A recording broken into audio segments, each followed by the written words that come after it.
kami di sini melaksanakan suatu program karya bakti dari Bapak Direktur Seni kami yang ada di Jakarta, di mana program ini untuk membantu keberadaan masyarakat yang berada di sekitar khususnya Santuan Yonsikon 12 Karanajaya.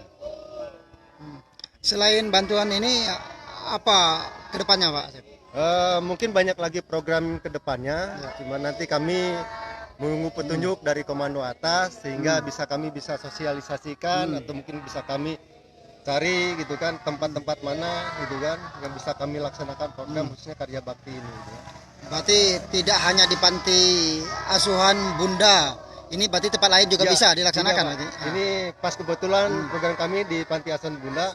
Untuk yang lain juga bisa, mungkin di perdesaan kita bisa membuat MCK umum gitu kan, atau mungkin fasilitas lain yang sifatnya bermanfaat untuk khalayak masyarakat banyak.